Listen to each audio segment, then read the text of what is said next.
Good afternoon. So today we will be starting with the further part, that is how to find out the optimum one. So for that I have taken one question, which is this one. A wholesale company has three warehouses from which supplies are drawn for retail customers.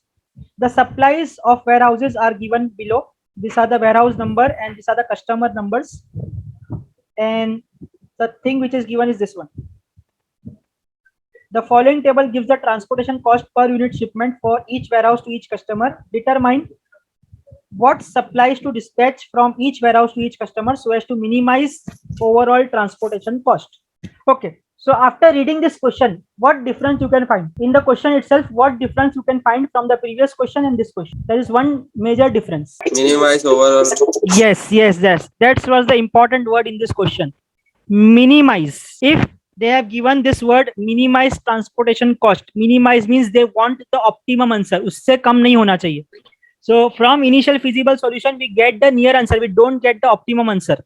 So, but it is in this question, it is asked to minimize. That means they are looking for the optimum answer. That means we don't have to stop at the initial feasible solution. We have to also go for optimality check. So this was the hint which you get from the question, whether to go for optimality check or no. Okay. So these are the rates given, that if it is supplied from 1 to 1, the unit cost will be 3. Let us say from 2 to 4, it will be 5. So first of all, we need to make the table as per our requirement. So what is our regular structure? On the left hand side, we write warehouse, and on the top we write customers, and then we write the values, and then we write the supply and the demand side. So I will make the table from this data. So this is a table which I have made from the given data. So you can see here, on the left hand side, I have taken warehouse 1, 2, 3. On the top side, I have taken the customers 1, 2, 3, 4, and I have copied this matrix, cost matrix as it is, which is given in the question. And then I have written supply because warehouse will supply. So from warehouse, the supply are 20, 28, and 17. And from the customer side, there will be only demand. So demands are 15, 19, 13, and 18. Let us move forward. First step will be to check whether the supply and demand are equal or not. So can you tell me whether they are equal? Equal. So the demand and supply are equal from both the side. Hence we can proceed further. So further step is to find out firstly the initial basic feasible solution. So can you tell me which method I should use?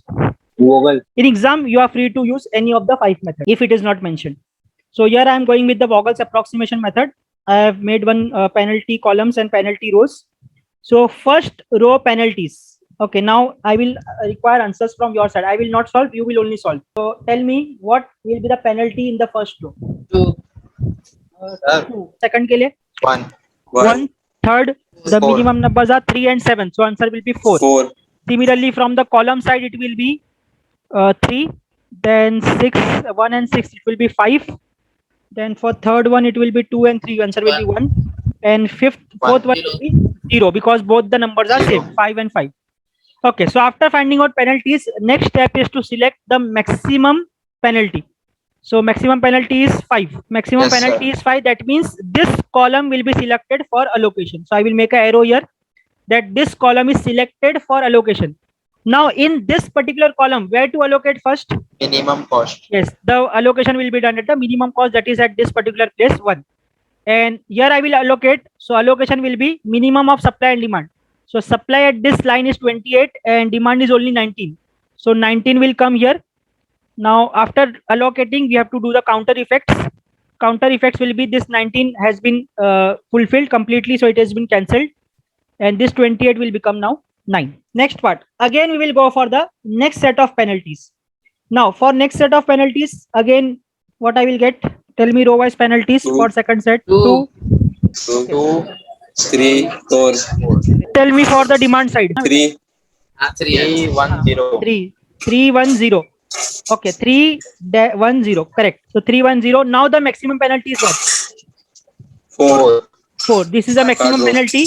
So this row will be selected. And in this row, where to allocate? Allocation will be done at the minimum cost, that is 3. Correct? Now, allocation will be done here. And how much allocation will be done? Minimum of supply and demand, that is 13. So 13 will come here. Once I allocate, we need to do the counter effects. So counter effects are this 13 will be completely exhausted because it has been fulfilled. And this 17 will become 4. So this transaction is done, or second step is done. Now we will go for the third penalty set. So for third penalty set, again I will be having 2, 1 and 2. It's now simple, 7 minus 9, 5 minus 6.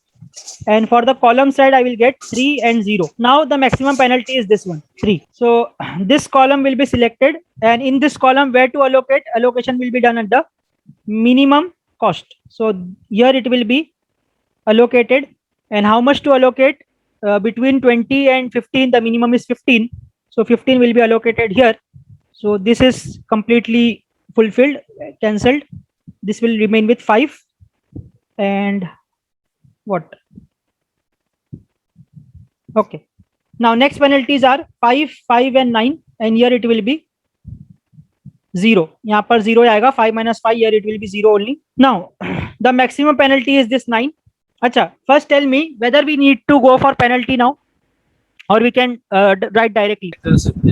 Direct लिख सकते हैं ना, because एक ही चीज बची है, दूसरा कुछ है ही नहीं, ऑप्शन अवेलेबल ही नहीं है, तो वहीं पर अलॉट होगा. सो सिंपल है, this 5 without going for penalty side, this 5 will be allocated here, this 9 will be allocated at this point, and this 4 will be allocated at this point. Simple. So you will see 9 plus 5 14 plus 4 18, and this 18 will get balanced. So directly I will write this 4. I can go by penalty method also, or I can go by shortcut method also. So finally I get all this answer, and I will now write that the total cost. See, I have not written minimum cost. Question में पूछा था minimum cost, मैं यहाँ लिख रहा हूँ total cost, because I don't know whether it is minimum और no. So I have written total cost is equal to 15 into 3. Just I have multiplied the allotments with the cost, and I will get answer as 209 as the total cost of transportation. Let us proceed further now. Got the initial feasible solution. Now we have to go for the optimality check. So as we have seen, the condition to start the transportation problem was supply should be equal to demand. This was the condition for starting the transportation problem. Now to start for the optimality check, one more condition has to be satisfied, and that condition is m plus n minus 1 should be equal to number of allocated cells. I will repeat again. The condition to start the optimality check is m plus n minus 1 should be equal to number of allocated cells. Now you will tell me, sir, what is m and what is n? So m is the number of rows and n is the number of columns. So just tell me what will be the value of m plus n minus 1 for this particular case. And the answers given by all of them is correct, that is 6. So because m is 3 and n is 4, so 4 plus 3 gives you 7. 7 minus 1 gives you 6. So I have written here 6. And this 6 should be equal to number of allocated cells. So just now check how many cells we have allocated. So see this, observe in the table. This is the first allocation. ये 15 is the allocation. यहाँ पर allocate हुआ 1. ये 19 allocate हुआ 2. 6 जगह sir. Yes, this is allocation 3, allocation 4, allocation 5, and allocation 6. So there are 6 places where the allocations are made. So I will write here number of allocated cells are also 6. And the condition is now satisfied. That means m plus n minus 1 is equal to number of allocated cells. So this was the condition I was talking about, as m plus n minus 1 is equal to number of allocated cells. This is the condition you have to check before going for optimality check. So then you have to write the statement that as this is equal, the solution is non-degenerate. That means number of allocations are perfect.